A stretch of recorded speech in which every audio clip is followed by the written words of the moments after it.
This is my concern for people that think we can have a happy colony on Mars. Don't worry about this planet, or maybe this planet's all used up. We gotta start thinking about the next planet. You know, this planet's pretty good, and I think it's worth saving and holding on to. We need to have farmers that are sustainable environmentally, sustainable financially, and doing work that's physically sustainable. This is the Farmer's Friend Quick Cut Greens Harvester, powered by a cordless drill. Here, and we have some fresh salad greens. Activism needs to be active and actionable. If we can find a job for ourselves that is part of our activism, that's really the best thing that we can do. Hello, I'm Jake Thorburn from EarthCraft Farm, and I'm a market gardener.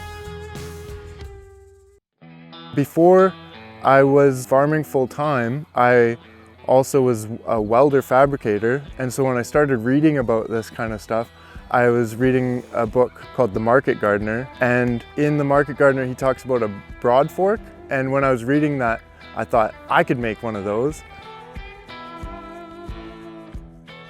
So yeah, welcome to our greenhouse. We are producing eggplant, peppers, tomatoes, and beets. So we're working on developing a mobile greenhouse system. It allows you to do things like grow salad greens in the winter and then move the greenhouse, then start growing beets and carrots 2 months earlier than you could outside of the greenhouse. Then you can move it again and grow summer crop like your tomatoes and peppers. This is 5 acres and we're growing on like an 1.5 acres, including like food forest, orchardy stuff. We try and stay consistent on salad greens and baby root veg as much as we can. Then we grow strawberries, and we're working on growing fruit trees so we can have in the future plums and figs and other offerings for the market. So this is the Farmer's Friend Quick Cut Greens Harvester, powered by a cordless drill, and it powers this blade and these beaters.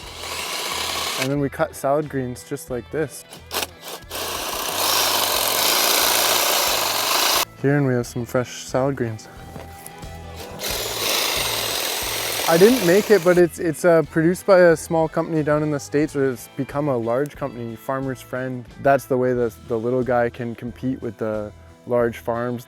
The only way we can compete with that is to have some small machine that can create efficiencies rather than crawling around on our knees with a knife.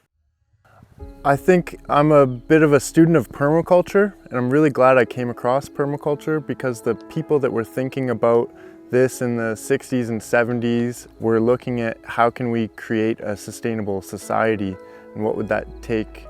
Bill Mollison has a great quote, which is, "A lot of the world's problems can be solved in the garden."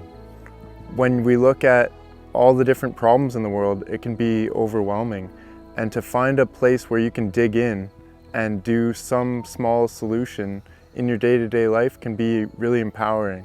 Each day when I'm at work in the garden, I'm working on making this place better and better, and that feels good in my heart. And I know each week when I go to the farmer's market that people so appreciate that people are doing this kind of work. 100 years ago, 95% of the food on the island was produced right here, and we imported 5%. Now the tables have totally flipped to where we're importing 95%. And that's stories not just on Vancouver Island, that's in every community across North America. I've been an activist in a number of ways in my life. I think activism needs to be active and actionable, and our job is a lot of the time that we're going to spend in the world. And so if we can find a job for ourselves that is part of our activism, I think that's really the best thing that we can do. What we need to think about is more of how can we get more people involved in this style of agriculture, working on a small scale, and replace mass production with production by the masses. I think we hear a lot about pollinators and bee colony collapse. So much of it has to do with the amount of chemicals in our world, and the dwindling resources for them to survive on. We have so many pollinators on a farm, and some of them are butterflies and wasps and little flies and other creatures that you wouldn't think of, or hummingbirds. And then there's all the different types of bees. So we have bumblebees and little mason bees and other types of small pollinator bees that are so tiny you can barely see them. We're going to lose farmland if we don't farm it. And we're going to lose the potential of these productive spaces if we don't nurture it and regenerate it and bring it forward to the next generation in good shape. I think a piece of advice I'd offer my younger self is just go for it. If I could have just started a little bit sooner, that would have been awesome. And I'm sure that's true for anybody. It's like the old adage of when's the best time to plant a tree? And it's 20 years ago. The second best time's today.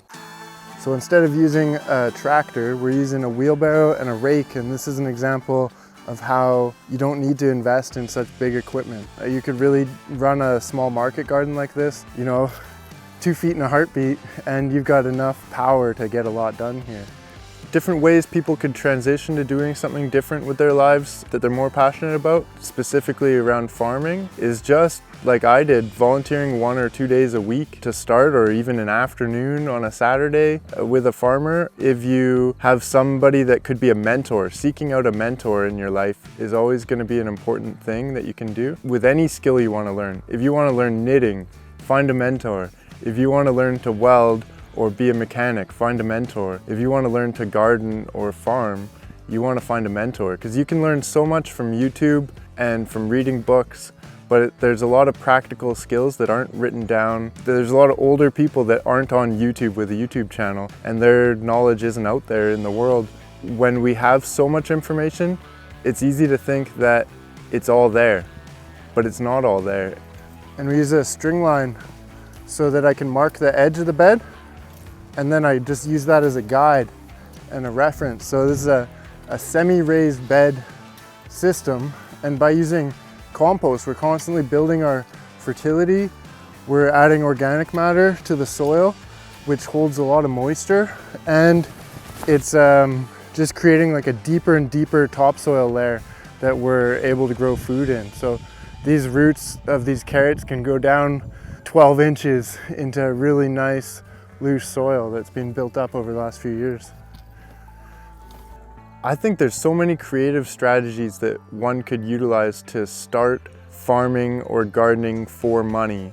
And it could be in your own yard, in your grandma's yard, or somebody you know that's not using their full yard to its potential. There's a lot of lawn space in North America that's just sitting idle, and people would be a lot happier to see it producing food for the community. Garlic's a plant that's always alive. So you take a bulb like this will have 6 or 7 cloves, and you replant those, and so it's 6xing each year. And so if you sell 3/4 of your crop and save 1/4 of your crop, you're still planting more that year than you harvested the year before, and you're selling 3/4 of a crop that's expanding each year. And so this is one of the few places where we can really see like an infinite growth in a crop that's yielding more and more each year if we take care of it. There's a lot you can do on a small space to get started. Just one of my 48-foot beds can produce more than $1,000 worth of product, sometimes in one crop, and you can do 2 or 3 crops. The smaller a space and the quicker growing vegetable that you grow, you can produce a lot of value in a small space. So even 10 48-foot beds or less could produce a part-time income if you were looking at just what can I do on the side while I work another job. Yeah, well, that's the trick, is to be always thinking of the future and designing with the future in mind, and thinking not what does a tree look like today, but what will a tree look like in 20 years. It's interesting to live in the future sometimes like that and be really imagining what a food forest could look like, or what the garden will be looking like at that time, and thinking 3-dimensionally and thinking about having tree layers and vining layers, bringing shade into the environment, because we get baked by the sun here. So once we have more of a canopy here, it'll also provide a bit of a wind block And so these are all these cross benefits of having a more diversified landscape.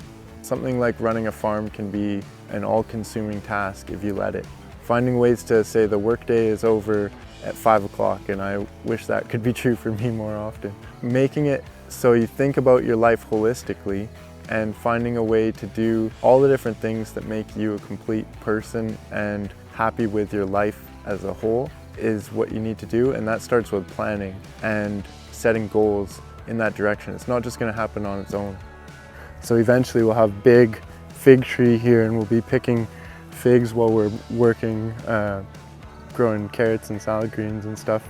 And over time our production of figs and plums will become so big that we can start shrinking our annual vegetable production, making room for more farmers to start other farms, and we can just be picking figs in my old age. Everything will be up at standing working height instead of crawling around on my knees. I think there's all kinds of different ways that we can do things that make the world that we live in a little bit better incrementally. There's all kinds of things that we do in our day-to-day life that could make the world a little bit worse. We add to the giant pile of garbage outside of town. We pollute a stream, or we leave garbage carelessly somewhere.